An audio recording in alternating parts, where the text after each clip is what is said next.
दशरथ माझी the mountain man, एक आदमी जिसने अपने गांव के लिए पहाड़ काटकर रास्ता बनाया। भूमिका: भारत का इतिहास ऐसे वीर और संघर्षशील लोगों से भरा हुआ है जिन्होंने अपनी मेहनत, दृढ़ संकल्प और आत्मविश्वास से असंभव को संभव कर दिखाया। इन्हीं में से एक नाम है दशरथ माझी, जिन्हें लोग माउंटेन मैन के नाम से जानते हैं। यह कहानी सिर्फ एक व्यक्ति की नहीं, बल्कि संकल्प, संघर्ष और अटूट प्रेम की मिसाल है। यह कहानी बताती है कि अगर इंसान ठान ले तो पहाड़ भी झुक सकता है। गया जिले के एक छोटे से गांव की कहानी। बिहार के गया जिले के गहलौर गांव में एक गरीब मजदूर परिवार में दशरथ माझी का जन्म हुआ। यह गांव चारों ओर से पहाड़ियों से घिरा हुआ था और यहाँ के लोगों को मूलभूत सुविधाएं भी मैसर नहीं थी। गांव से शहर जाने के लिए पहाड़ों को पार करना पड़ता था और इस मुश्किल रास्ते के कारण लोग शिक्षा, स्वास्थ्य सुविधाओं और रोजगार से वंचित रहते थे। गरीबी और संघर्षों से जूझते हुए दशरथ माझी बड़े हुए और उनका विवाह खालगुनी देवी से हुआ। वे अपनी पत्नी से बेहद प्रेम करते थे और उनके सुख दुख में हमेशा साथ रहते थे। लेकिन एक घटना ने उनके जीवन को पूरी तरह बदल दिया। जब दर्द बना संकल्प,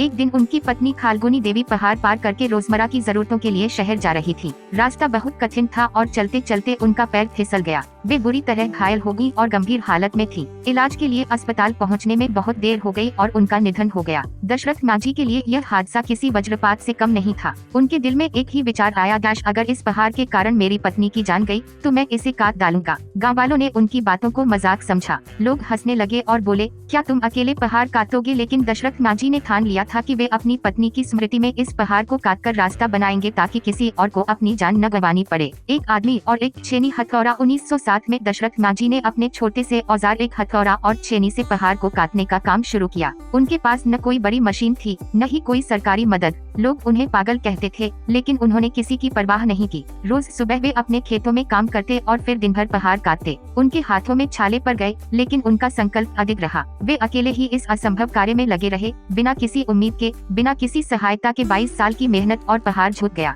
दशरथ माझी ने 22 साल तक अथक परिश्रम किया। 1907 से 1982 तक वे लगातार उस पहाड़ को काटते रहे। लोग जब यह देखने आए कि वे पागल आदमी क्या कर रहा है, तो वे दंग रह गए। वो काम किया, फिर भी सरकार ने उन्हें नजरअंदाज किया। उन्हें फीट ऊंचा रास्ता बना दिया था, जिससे गया और वजीरगंज के बीच की दूरी 55 किमी से घटकर केवल 15 किमी रह गई। अब गांव के लोग आसानी से अस्पताल, स्कूल और बाजार जा सकते थे। उनकी मेहनत रंग लाई थी और पूरा गांव उनके इस कार्य के लिए उनका ऋणी बन गया। संघर्ष और उपेक्षा। हालांकि दशरथ माझी ने गांव के लिए इतना बड़ा काम किया, फिर भी सरकार ने उन्हें नजरअंदाज किया। उन्हें अपने जीवन यापन के लिए संघर्ष करना पड़ा। उन्होंने कई बार सरकार से मदद की गुहार लगाई, लेकिन कोई सहायता नहीं मिली। बावजूद इसके वे अपने काम में लगे रहे। उन्होंने कई बार दिल्ली जाकर नेताओं से मुलाकात की और गाँव की परेशानियों के बारे में बताया, लेकिन उनकी बातों को गंभीरता से नहीं लिया गया। अंतिम समय और सरकार की स्वीकृति। दशरथ माझी की मेहनत और योगदान को देखते हुए 2006 में बिहार सरकार ने उन्हें पद्मश्री पुरस्कार के लिए नामांकित किया, लेकिन तब तक वे कैंसर जैसी गंभीर बीमारी से ग्रसित हो चुके थे।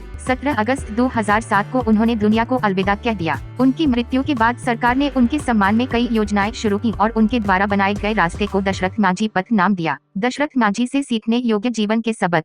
कीकैट 1, संकल्प शक्ति सबसे बड़ी ताकत है। अगर इंसान ठान ले तो असंभव कुछ भी नहीं। दशरथ माझी ने अकेले अपने बलबूते पर पहाड़ को काटकर रास्ता बना दिया। कीकैट 2, सच्चा प्रेम असीम शक्ति देता है। उनकी प्रेरणा उनकी पत्नी थी। सच्चा प्रेम केवल साथ रहने में नहीं, बल्कि अपने प्रियजनों के लिए कुछ करने में है। कीकैट 3, लोग क्या कहेंगे, इस डर से कुछ मत छोड़ो। जब दशरथ निष्कर्ष। दशरथ माझी निष्कर्ष। दशरथ माझी की यह कहानी हमें सिखाती है कि अगर हमारे भीतर सच्ची लगन और मेहनत करने की ताकत है, तो दुनिया की कोई ताकत हमें रोक नहीं सकती। उन्होंने साबित कर दिया कि इंसान अपने भाग्य का निर्माता स्वयं होता है। उनका जीवन सिर्फ एक कहानी नहीं, बल्कि एक प्रेरणा है, जो हमें यह सिखाता है कि अगर संकल्प मजबूत हो तो पहाड़ भी रास्ता देने के लिए झुक जाता है। रॉकेट, क्या आपको भी दशरथ माझी की यह प्रेरणादायक कहानी पसंद आई? इसे शेयर करें और